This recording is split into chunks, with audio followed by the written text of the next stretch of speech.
Hello dear students, I am Debashri Sahu from Deepal School Barampur.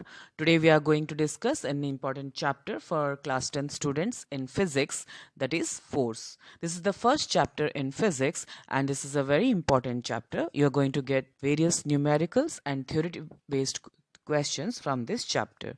Let us go into the video and explore what all things we are going to learn from this chapter.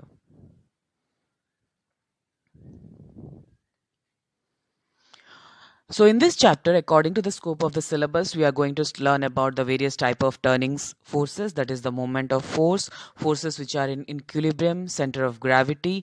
We are going to discuss only simple examples of our day-to-day life and numericals. Just we are going to get an elementary knowledge of what is translational motion and what is rotational motion, what is moment of force or also turning effect of force, which we generally call it as torque, the CGS and SI units. In our day-to-day life, the common examples in which you are experiencing torque, we are going to discuss about all of them. We are going to discuss about the principle of movement and verification using a meter rule suspended from two spring balances. Now the topics that we are going to cover in this video is force, the definition and units, various types of forces, translational and rotational motion, turning effect of force or moment of force, which we generally called as torque, the factors affecting torque, units of torque, clockwise and anti-clockwise movement, examples of turning effect of force, couple, equilibrium of bodies, kinds of equilibrium, what are the conditions required for equilibrium, and principle of movements. It is going to be very interesting to learn all these chapters. Please be with the various type of videos which are going to come. So in our day-to-day life, we are experiencing force. Let us have first a quick recap of what is force. As you all know that whenever you are opening a door or kicking a football or whenever you are beating a drum or lifting a bucket, then in all these cases, we are applying force on an object. Let us say you are having a table in your room. Does the table move on its own? No. What are you doing to move the table? We are applying a force. So we can say that force can be regarded as a push on an object or a pull on an object. For example, you want to move a particular object from one place to another. Then either you are pushing the object or you are pulling the object with the help of some other thing like a rope, as you can see in the diagram. So we can regard force as a push or pull which changes or tends to change the state of rest or of uniform motion of a body.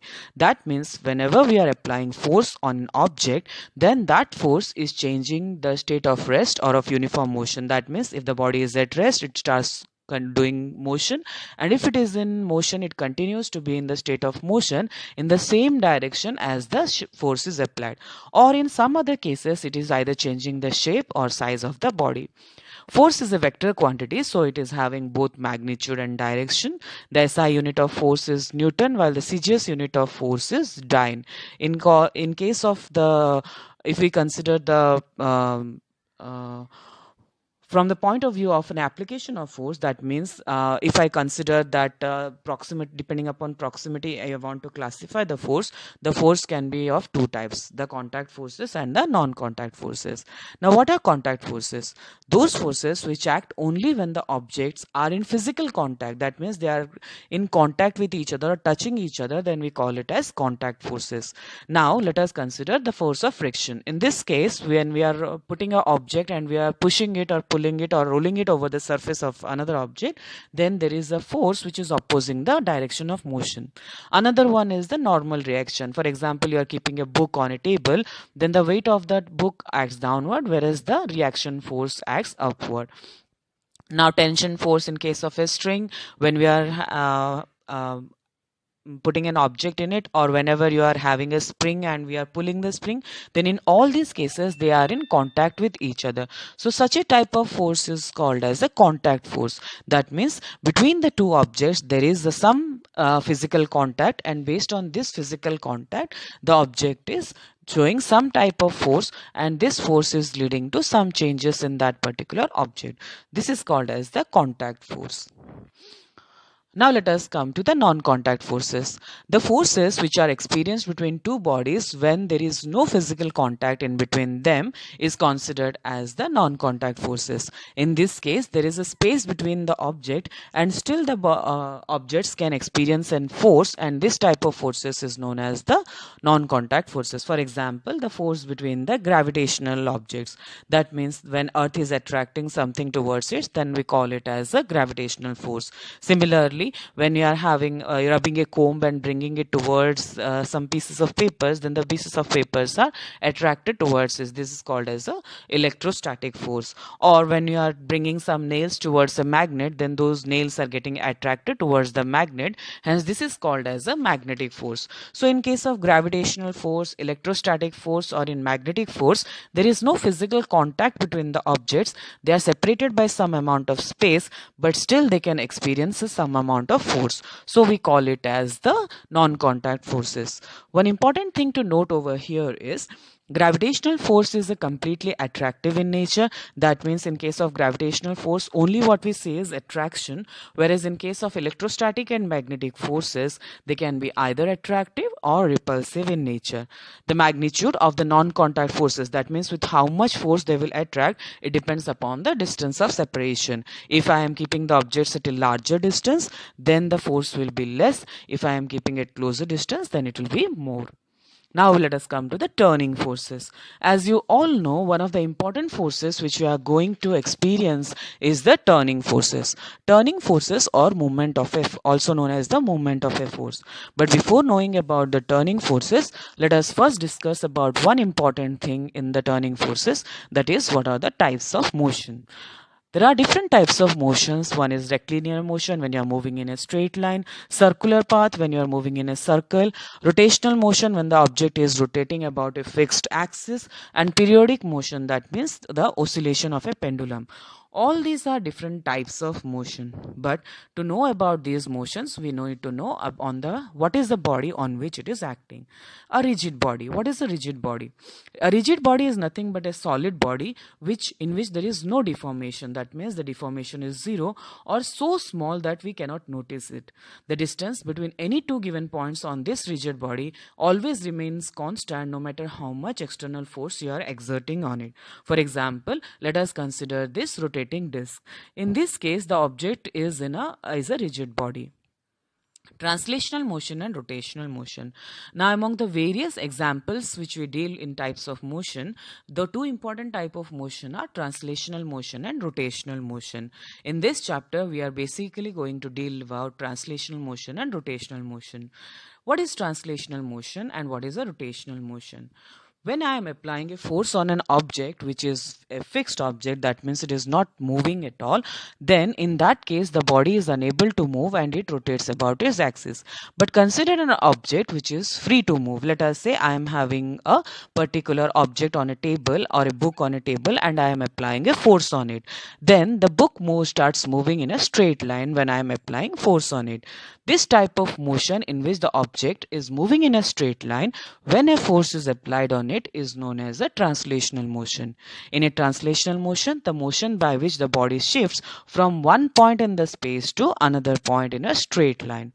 A rigid body will execute generally translational motion when each particle of the body has the same displacement in the same interval of time and all the particles of the body are moving in parallel lines. Let us consider the motion of a bullet when we are firing from gun. Then all the particles of the bullet are moving in the same straight line parallel to each other. Or whenever a boy is running, or in case of a moving bus or a walking cat or in a running train, all the particles of that particular object, whether it is a boy, bus, cat or a train, are moving in a straight line and all the particles are parallel to each other. In this case, we call it as a translational motion. Let us consider the motion of a moving car. Now consider this car in the initial position and the final position. Displacement x prime is equal to displacement y prime. That means, and x prime is parallel to y prime. That means the particles in the car are moving and here they are moving in a straight line. And if I am considering the two particles x and y, then the two particles are moving parallel to each other. So such a type of motion in which the motion is in a straight line is called as a translational motion.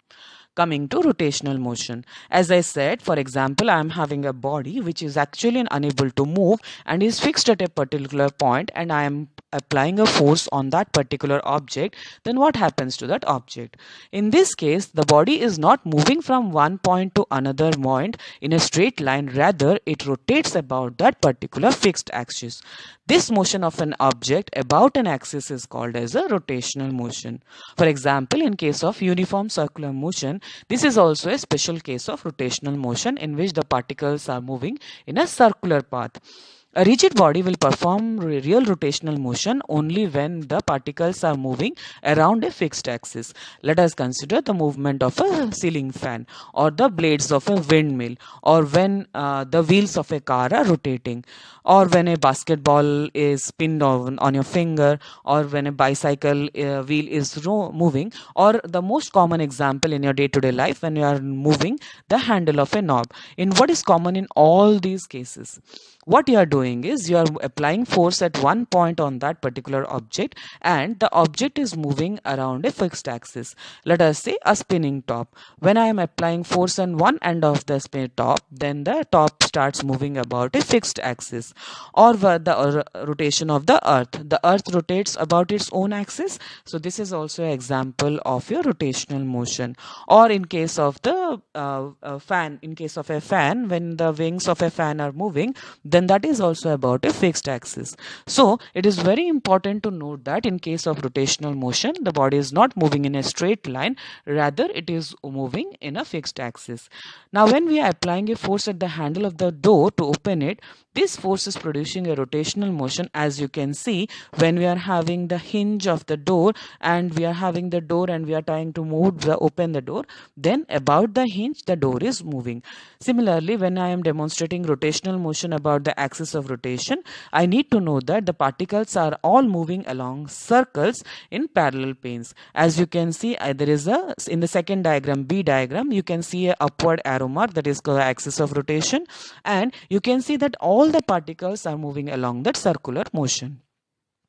Now, let us consider rotational motion and translatory motion in case of the same object. Let us consider a wheel. A wheel, when it is moving, if it is moving along a rotatory motion, and also it is moving in a translatory motion when it is changing its place from position A to position B.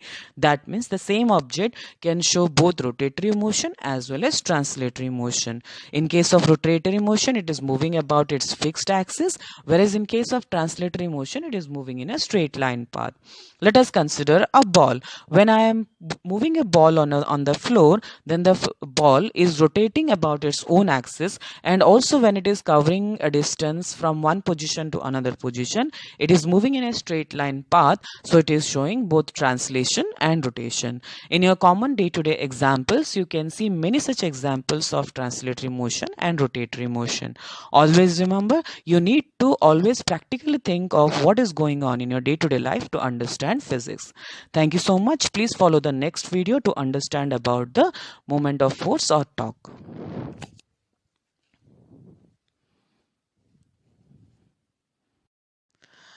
Hello dear students, I am Debashri Sahu from